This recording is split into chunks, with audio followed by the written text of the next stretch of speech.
feel really uncomfortable in this, but I deserve to. I'm just going to be completely focusing on trying to lose weight.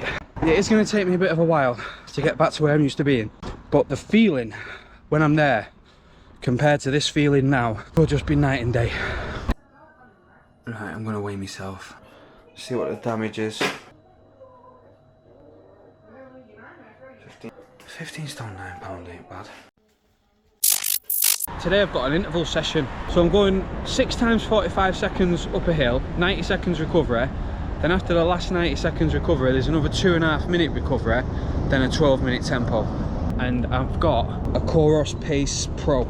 I ordered it and it came pretty much straight away. Just wrapping up my 2 kilometre warm up, which is nearly done. Now, I've not got no pace guides for these hill reps, but it does say 85 to 90% max effort, I think. Which I don't know how you can gauge, because you just can't do that. That 10% from 90 to 100 is neither here nor there. So I kind of get it, don't go full sprint mode. To be honest, pacing's going to be off as well, because 45 seconds, I'll just have to, it's only 45 seconds in it, so I will be more or less wellying it up. Right, I'm at the bottom of the hill. It's not much of a hill, this.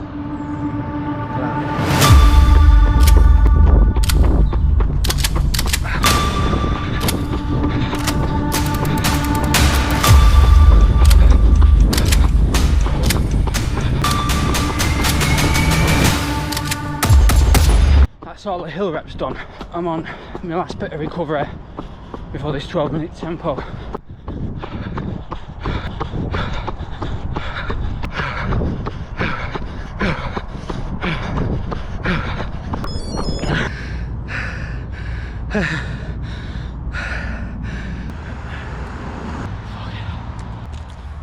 That was hard. I'm happy with that. I have no idea what the splits look like, because when you start a workout on the Coros, it automatically goes to the default screen, but it doesn't show you the screen before the workout starts, so you only see it after you press start. So I need to change the screen 1 to my screen setup. I think it went okay. That workout was really good. So happy I got that done. And you know what? The Coros watch and the app is amazing. And I didn't get it given to me for nothing. It's going to make it sound like I got it given to me for nothing, because I've got nothing but good things to say about it.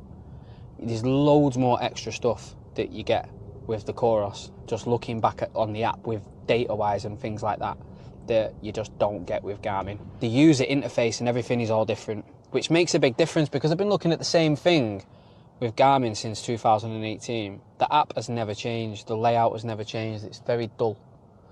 Coros is different, the watch is different, everything is different with it.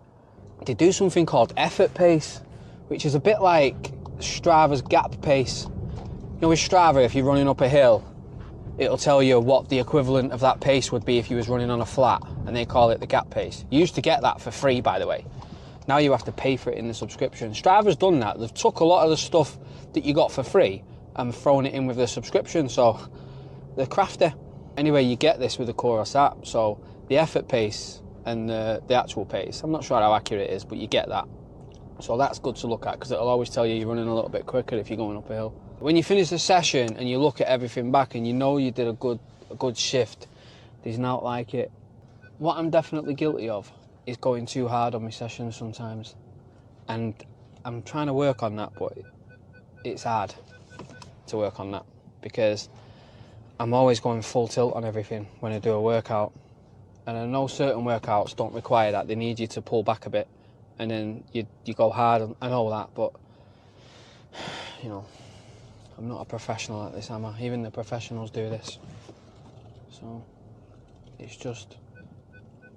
And when you're training, everyone is different. Everyone has a certain stimulus, what's going to stimulate the aerobic capacity, the anaerobic capacity.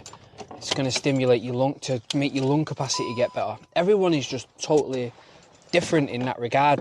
There's not a one rule for everyone. Like, if you're running this time on a 5K, you need to be running this pace on your easy run. It's always good to just play around and find out what works better for you.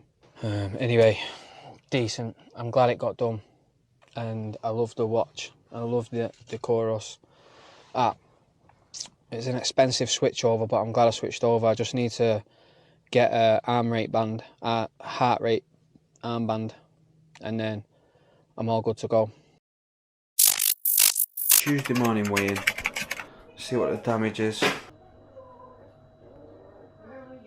15 stone, £9 ain't bad.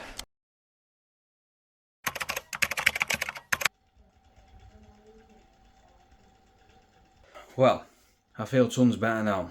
Tons better, that's been hard, but I feel good. 13 stone, £12. 9 ounces, but 13 stone, £12. That was tough, that, you know. And now I'm taking April down to school. Are you closing your eyes? Who's that? Who's that? Is that April? Say hi. Say hi, April. It's a grind, but I've got to keep it there now. This will make me faster, losing weight. It will improve my speed over time, and it also will improve my body's ability to cope with training at the intensity that I do without being so heavy, because the older I get, less robust my body's going to be. And I'm putting all the training in, and I'm trying to run at 15 stone, 16 stone. All my marathons I've done around 15.5, 16 stone. My body's ability to withstand that will just start breaking down, and I'll start getting injured more. So I've got to think about stuff like that. But really happy with the progress so far.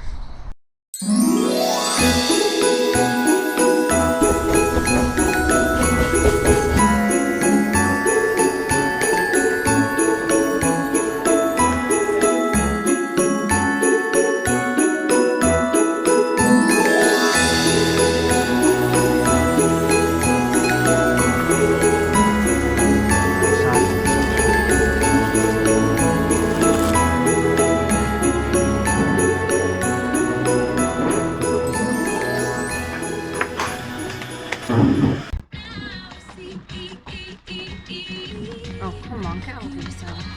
Just checking yourself out. I just want to make sure I've not lost any muscle. I've definitely lost some muscle. Yeah, you have. Right. Fuck's sake. I've lost a bit. Told you. It comes with part and parcel of losing weight. You have to lose a little bit. You have to lose a bit to get a bit back. Give and take, that's what it's called. Yeah, I'm still a unit.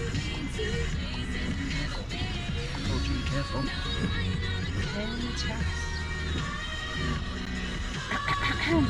Today's a big day. Well, when I say a big day, I've got a 25-minute tempo to do.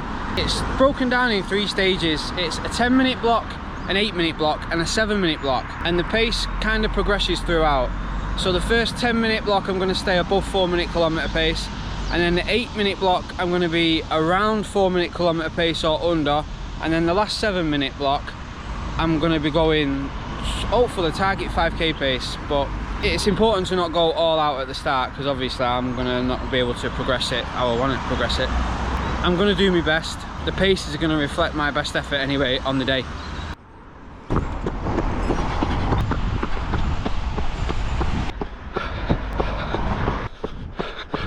That's the first K in 4:04. That's the second kilometre in 4:02. The first 10-minute block averaged at 4:01. I'm on the 8-minute block now. The first K in the 8-minute block in 3:57.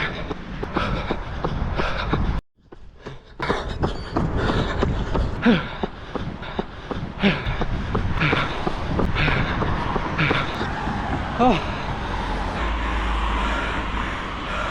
hard workout. Yeah. Oh, done.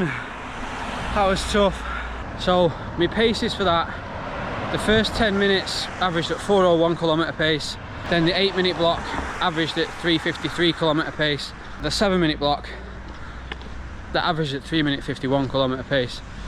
But I'm still not happy with that. I wanted that last 7 minutes to be like 3:45 or between 3:45 and 3:49 ideally, but you know, it is what it is. I'll put the splits up for the whole workout. still a fantastic run. It was 6.36 kilometers, I think, and it averaged a total 3 minute 56 kilometer pace. So I can't grumble with that. It was a good run. It was a good run. So I'm happy with it. And as far as like 25-minute tempo goes, if you're looking at the total average pace, it's probably a little bit quick for a tempo, or maybe it's roundabout right. But like I said, you're looking for the stimulus, aren't you? And everyone has a certain factor where they push themselves to grow. I'm doing that with what's right for me at the minute, because when I look back on my past training, everything is always hard and it always progresses and works, but I'm always trying to hit the paces that I was hitting in these previous workouts, because I know that stimulates the growth that I need to progress. You know, if I was looking back at workouts and I was running and I wasn't progressing and I wasn't improving my race times as I'm going, I wouldn't bother recreating the same thing if it was just going to fail all the time. But when I see a positive pattern, I know where to go to follow it, if it makes sense. Anyway, I've got a 2k cool down now and I'm done. And then I've got to go and work 1 o'clock. It's me, mate. Got to go and work at 1 o'clock. So this needed to be done before work.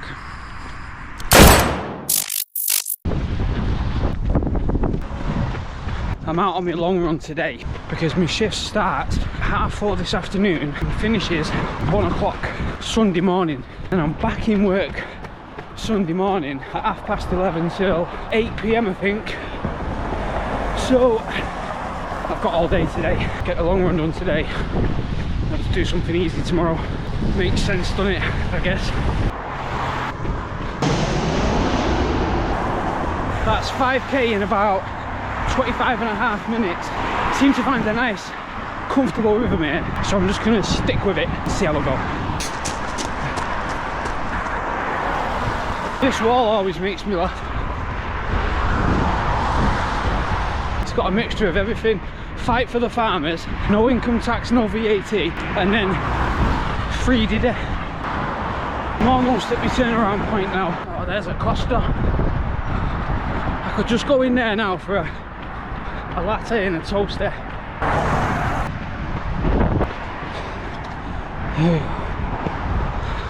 Spin it round and go back. This bypass is so loud, I can hardly hear myself think. I sound like my granddad now. So that's 10k in just under 51 minutes. That's slightly quicker than the first 5k. My average pace on 5k was 5:06 kilometer pace, and now it's 5:05. I set my watch today to run 18.2 kilometers. That's going to be my long run. That's 15k into my long run, and to be honest, I'm ready for a cup of tea and some dinner now. I'm running into what feels like gale force winds for the past second half of this long run.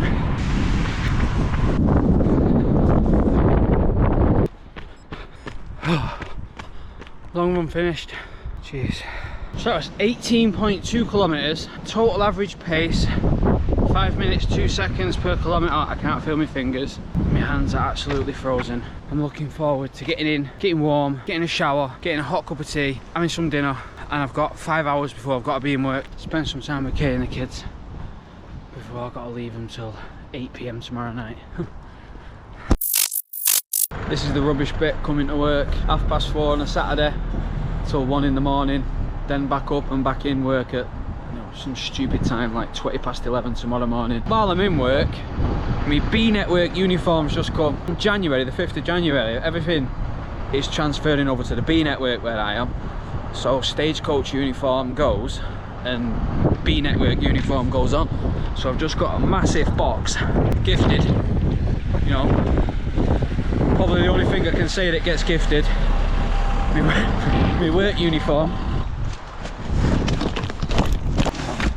Here we go. B Network.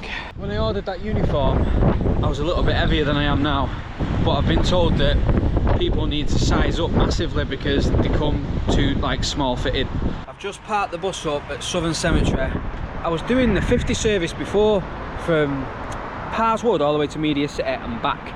Oh my god, I was late, so late Just lately, town, Manchester, city centre is just awash with cars and people. So many cars and people that it's impossible to keep the bus on time. I ended up getting back to the depot 1 hour late. So it ran into my meal break. I had half an hour meal break at the depot and had some food, and then got back out to finish the rest of my duty off. But anyway, I'm gonna finish the rest of this shift now. Work finished. Some little shit give me a fake £20 note and it wouldn't cash in on the machine. So I've had to go through some rigmarole then, writing out some report about it. Done now. My car's the only one left. I'm gonna get back, and you know what? I might do my run before I go to sleep. It's technically Sunday now. Because it's Sunday, I might do Sunday's run. 26 minutes past 1. So I am gonna get out. I'm gonna do a run. It's absolutely freezing out there. I can already hear the wind howling, but I've got to get this done.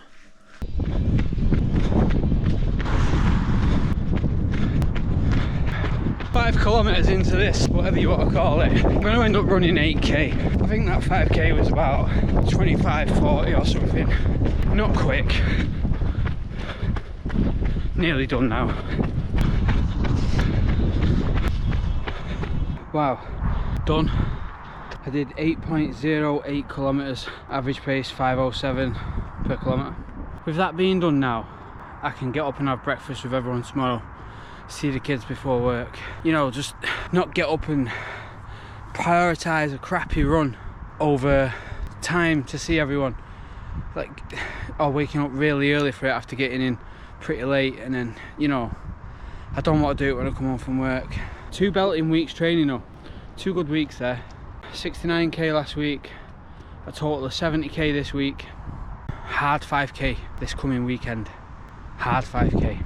Whatever it takes. We'll go sub 19. And the training is done.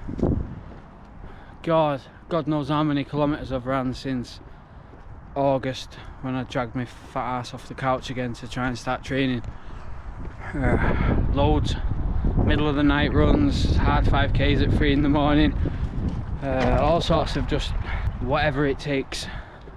And now I feel like I'm in good shape. I've lost a lot of weight, and regardless of what time I run next weekend, I'm really looking forward to what next year's going to bring with me running, because sub 3, definitely going to try that again. Thanks for watching everyone. It's getting a bit dark now because I'm walking away from the lights, so appreciate it and hope you enjoyed this one.